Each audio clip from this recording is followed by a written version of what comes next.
continue. And then another topic we talked about was kind of the toxins that are present in our cleaning products, our like personal care products, beauty products, all of those sorts of things, even in our clothing. And one of the things, just like cotton, people don't think about fully.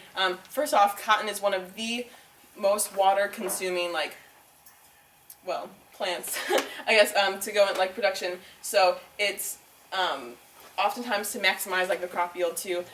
Lots of like harmful fertilizer use, and then these go into your clothing. So that's why organic cotton has become more popular, as well as just with beauty products. This image kind of illustrates like the number of chemicals that are in things. So during one of the first days of the challenges, I actually discovered that in my mascara there were 2 carcinogens in it, which are cancer-causing agents. So and you would never think about that. Like it's even sometimes the products that are marked like, oh, more like natural, like it will do this for you, those sorts of things, like those come at a cost. So an example here, like in shampoo, which we probably all use, average number of chemicals is 15, like per shampoo, and some of these do have, you know, more serious health consequences, and the things vary throughout like different products.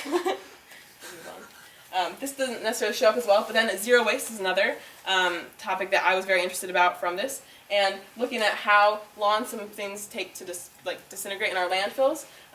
Obviously, you guys are probably aware of people, you know, switching from using disposable plastic water bottles to like a reusable plastic water bottle, and same with plastic bags, trying to phase those out and use more reusable shopping bags. Just because some of the stuff we don't even know how long it's really going to take to be in the landfill. It's going to outlive us by a lot. Styrofoam being the worst offender, taking over 1 million years in the landfill. So long after you're gone and your grandkids and all that good stuff are going to be gone, that styrofoam cup will still be there. Even if you just have like, you know, a cup of hot chocolate one day, like it'll still be there. Glass takes about 1 million years. I mean, we don't know the exact number of how long it's going to take. And plastic bags can take up to 1,000 years. So these sorts of things do have a big impact, and I urge you to think a little bit about, you know, what every time you're throwing out garbage, like, I mean, where is that going? And thinking about the impacts of that. So, moving on. Technology is another thing we talked about during the program. And obviously we get very excited about all the new technology that comes out. I mean, getting new phones, like the iPads coming out, different computers, and all that. But then sometimes we forget, like, where does this stuff actually go when we're done? And some of you may even have like your old iPhones and old flip phones and old electronic stuff around your house. But because of like some of the compounds in them, these are hazardous waste that do need to be like disposed of properly. But what a lot of times happens, people will. Sometimes there's some like shady organizations that say they recycle like these technological products, or just in landfills, and these are typically because in America we don't really want them, so we'll pay to ship them.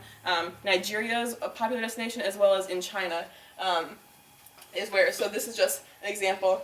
I mean, it's supposed to be a little bit negatively emotionally charged, but this is a very common occurrence, and a lot of times it is the kids who are kind of working in these areas to extract the more precious materials from these, meanwhile not being protected while they're engaged like with these different chemicals. So that's another example.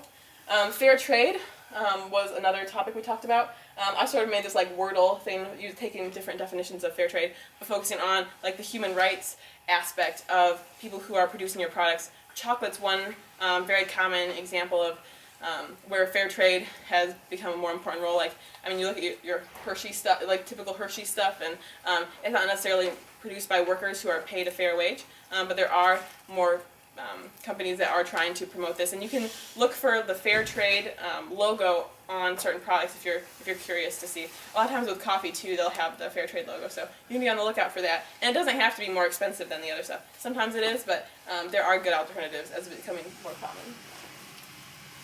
And then lastly, one of the things I'll talk about was paper. And obviously as college students we go through a lot of paper. Maybe less so now with how much computers are used, but so the average person uses 580 pounds of paper each year.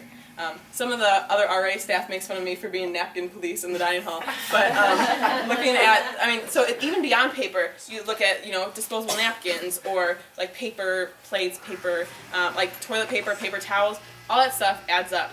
And while we don't think about it, just the production stage, like for one piece of paper, it takes 3 gallons of water. So you talk about books, thinking about all the books, like all together in this room, how many books we would have purchased like this year, and how much paper we use for that. So definitely trying to utilize, using the flip side of pieces of paper, and minimizing our consumption when possible with this, or even like using technology more so to try to minimize our paper usage.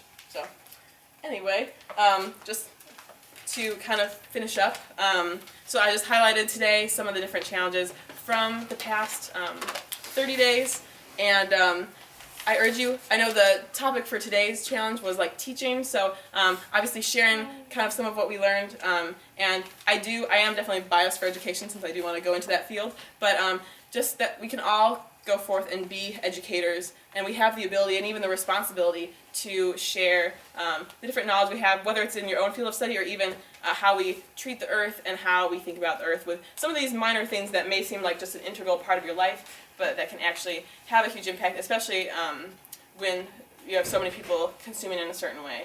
So yeah, thank you guys so much for coming to this. If you have any questions, I'd love to answer those as well.